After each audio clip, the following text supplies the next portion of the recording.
अस्सलामुअलैकुम।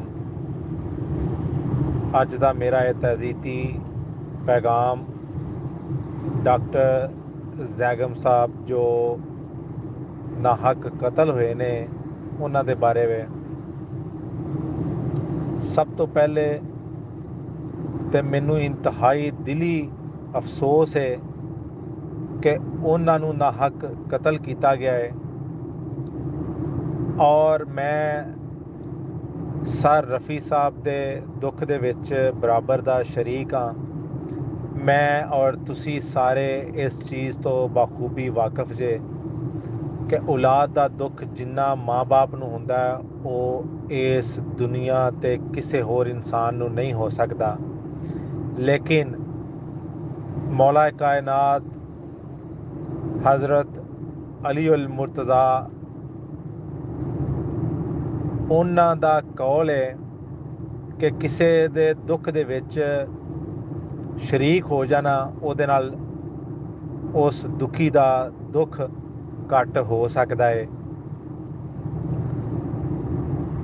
तो इस करके मैं सर रफ़ी साहब के दुख दे विच उन्हां दे नाल शरीक हाँ और मेरी रब्बुल इज़्ज़त अल्लाह पाक अगे दुआ है कि अल्लाह पाक उन्होंने सबर देवे। अल्लाह पाक डॉक्टर जैगम साहब नू जन्नतुल फरदौस च जगह अता फरमाए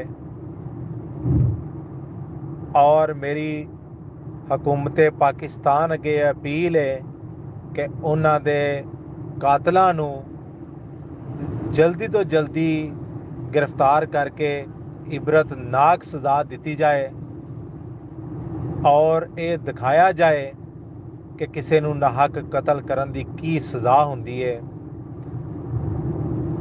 सर रफ़ी साहब का बेटा वापस तो नहीं आ जाना, लेकिन कातलां नू जदों सज़ा मिलेगी तो शायद सर रफ़ी साहब और उन्होंने घर वालियां नू थोड़ा जा सबर आ जाए।